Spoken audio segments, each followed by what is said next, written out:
Welcome to the Passion Muse show. I'm Saenz Whitmore, your host, and with me today is Deb Dutilh. Welcome. Hello, Mia. It's so exciting to be here with you. Thank you for inviting me to be your guest. Thank you. I'm really grateful that you were able to join us for the Feminine Beauty of Awakening segment, and you're a specialist in relationships and communication. And so I'm honored that you're here to help awaken the knowledge within women and the beauty on your end. I am, as you said, a relationship and communication maven. And what I do is I help men and women in relationships get back to talking and sharing and loving again so that they have the ultimate, fulfilling, trailblazing relationships that they really want and really desire and deserve. And deserve, absolutely. Yes.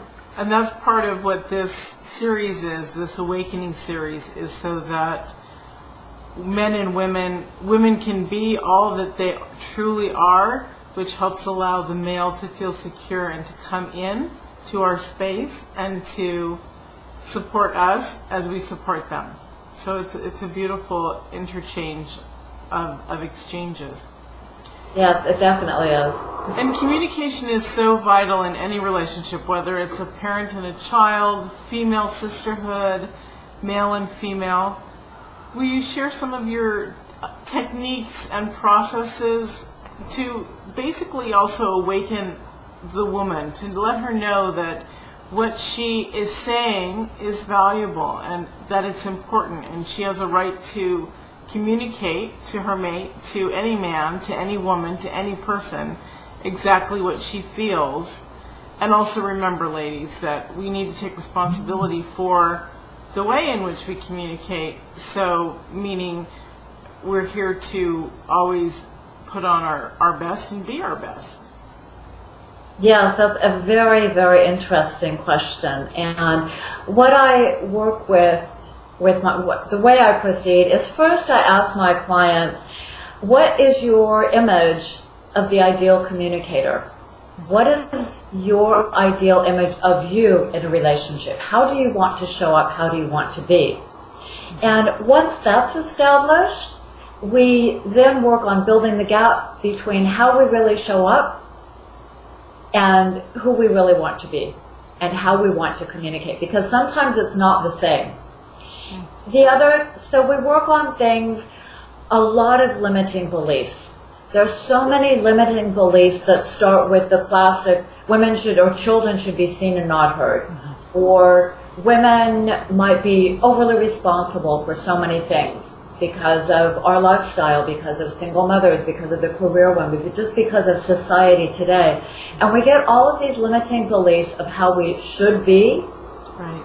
Either from society or as a child when we grew up, from school, from whatever kind of religious education we might have had, or formal education about how we should communicate.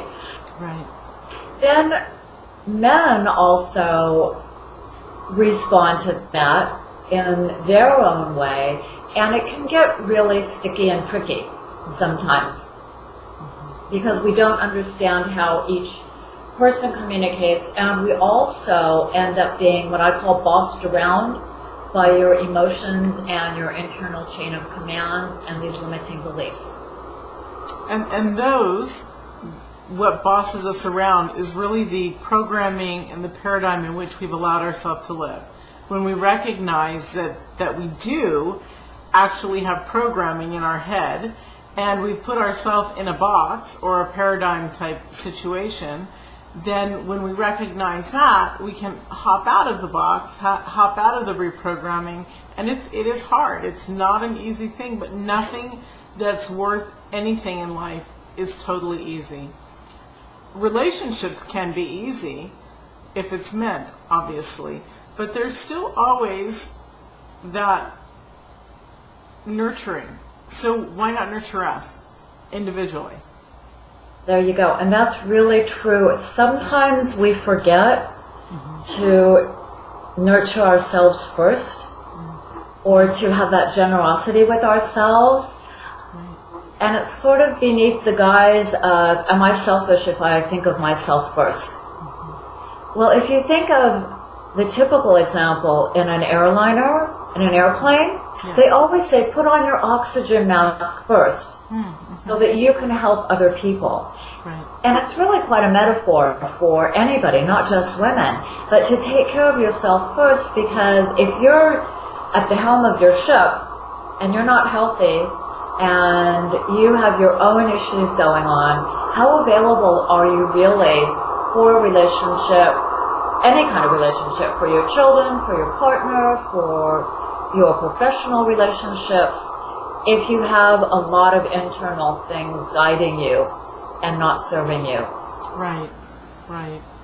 And it's amazing, you're right, how many people allow themselves to, some people use terminology that's rather negative. I'm a doormat, or so-and-so treats me like a doormat.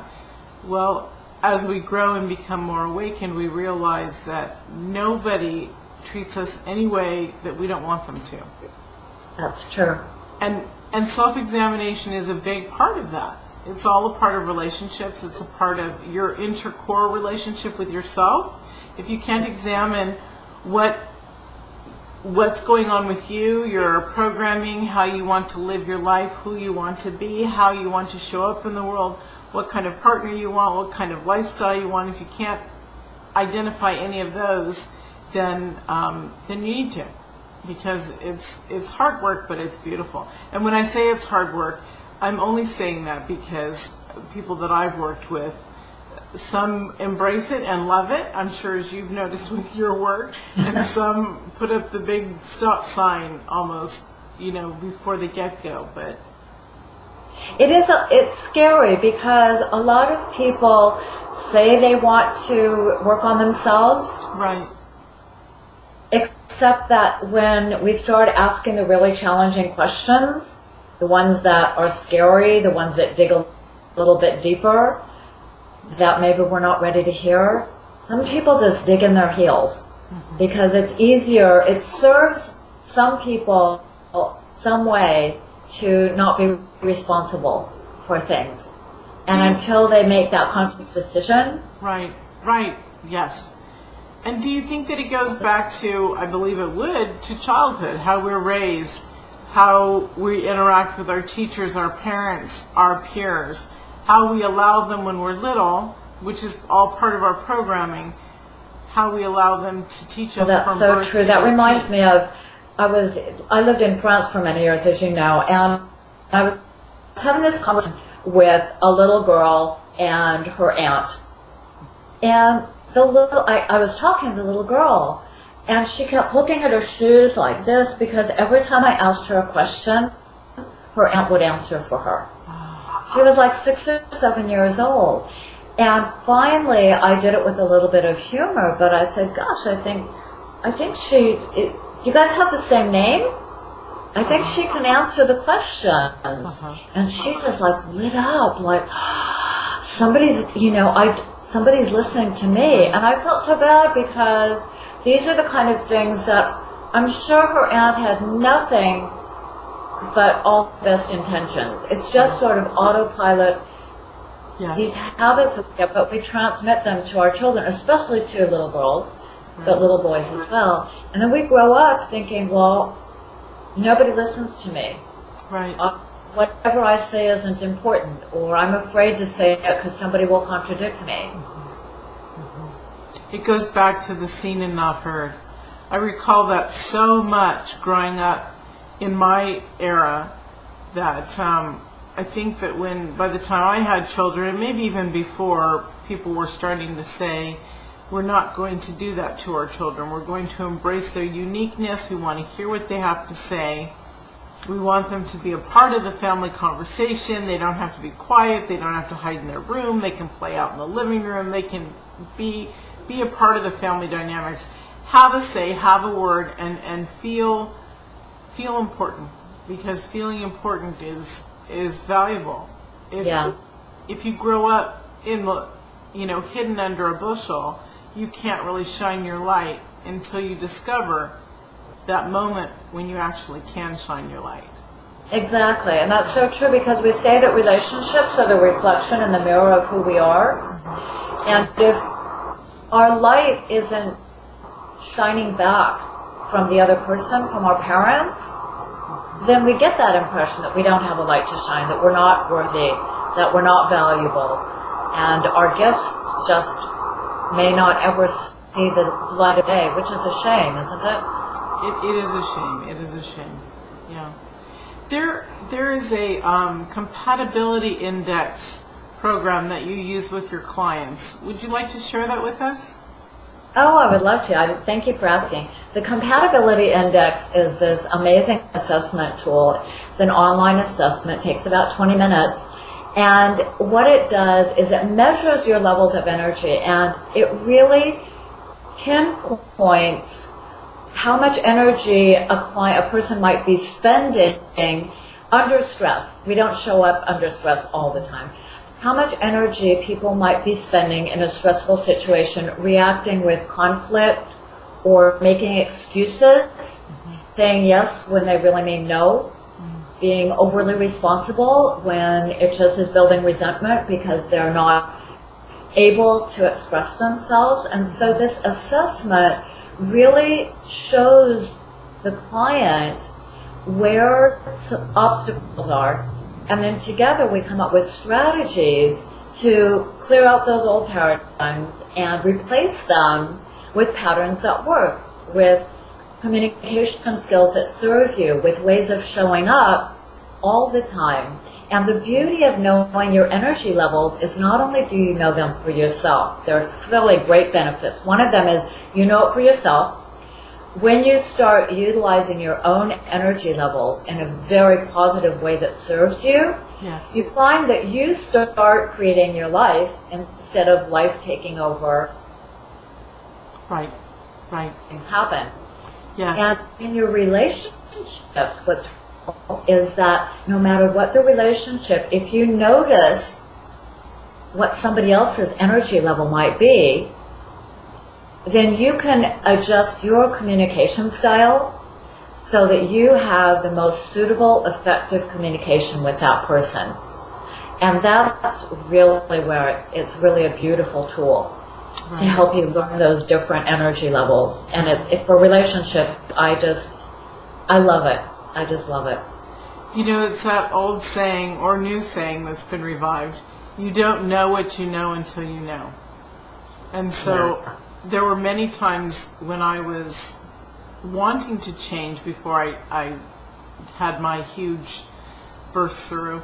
There were many times you get these sparks of information that resonate through you, and you think, I'm tired of being in car accidents all the time, or I'm tired of having discord or inharmony. So then you start to track and be aware of exactly when that happens, so that you do change your karmic type energy and how you show up in the world. It is tracking yourself and paying attention and really loving yourself, because if you don't love yourself enough, then you're not going to spend the time, you're just going to let things happen. But when you can see the correlation, when you actually do the work and you see the results, isn't it beautiful? It's so amazing. It is. Yeah. It's really, it is beautiful. And another, just from the beginning, when you have people in a relationship, a committed relationship, and they're just curious. I've had partners in a relationship, when we go through the assessment together, go, oh my God, I didn't know that about you. I didn't know that about me. And when they realize together, like you said, you don't know what you don't know, right? Exactly. It's like a project together. And just that starting point of doing something together is really beautiful as well. Right. It is. And a relationship is beautiful in that sense, because if you can, if you do identify that you are crazy about a certain person for the right reasons, and you both are in the same mode, in the same zone, in the same working towards it, and you can identify this type of stuff and then take these techniques, you're ahead of the game in your relationship with your partner. That's so true, because I find it's interesting. I'm passionate, as you know, about the work that I do, as you are about yours. It's interesting to hear sometimes clients they don't have an example of a certain kind of emotion or behavior. For example, they might not know what it really feels like to be compassionate or to receive compassion, because as a child that wasn't present in their family. And they're struggling because they want to be compassionate, but they don't even know what it feels like. So we have to work through that and allow that obstacle to feel like, to receiving compassion. Right, right. Put that down, that they can really read it and not go, oh, no, that's not for me. That's too scary. It's too woo-woo kind of thing. And it's that really, those are things that I really do here with my clients, and it's very rewarding and, of course, extremely gratifying to see them blossom and to see, wow, that it is possible. You created a safe space for me, and by virtue of that, I know how to create that with my partner. And that's really beautiful to me. It is. And I like that you use the word safe space, because it just made me realize that truly, that overall, that's exactly what a woman in her true glory, in her true beauty, in her true feminine power is in a safe space. And the man in her life is in a safe space enough to obviously nurture that being. It happens automatically. It happens rhythmically, synergetically, cosmically. All the ollies that I can think of, it happens. It's truly beautiful, because when there is that harmonious accord, it's... I think really to honor each other and to sometimes go into your conversations and really say what you are feeling. And sometimes that is scary, especially when you go into conversations saying, you know, I'm feeling really vulnerable. This is a scary part of me that I want to share with you. And is it okay? My intention is not to hurt or criticize. My intention is for us to open this conversation. And if sometimes it's awkward for me, please allow me to be awkward. Because it's difficult for me getting this out. My intent is I didn't wake up this morning saying, what can I do to make you and both of us miserable? My intent is, how can I make this better? And sometimes we don't know, and sometimes we do say things. But when we extract that emotional part and just go into the conversation authentically and as objectively as possible with an intention of having communication and allowing ourselves to make mistakes. Sometimes we do say things that are awkward. Right. We're not robots. We don't have the script written all the time. Right. And we don't always know how what the other person might say. It is a two-way, it's a dialogue, right? And I think that's what I ask my clients to do in their peace retreat, is to have that openness, that the beauty of communication and conversation is you can go back, you can clarify. And say, gosh, I didn't quite understand that. Is this what you really meant? No, that's not what I really meant. I meant this. Oh, okay, now I got it. Right. So wonderful. Just that technique alone, and breathing. Remember to breathe. Right. Exactly. Yeah. I'll always breathe, because it truly calms us before and after the storm. It does. So I love that part that you added that in. Well, thank you so much for sharing your insight and your wisdom and your love and your heart. And at the end of this, we will have your website up and contact information up on the credits. So thank you, which is something that I'd love people to be able to utilize you and your vast knowledge. So thank you so much for joining us today on the Passion Muse show on the series Feminine Beauty Awakening. Thank you so much. I've really enjoyed it, and I'm very honored and humbled to have shared this moment with you, Mia. Thank you. And we'll see you all next week.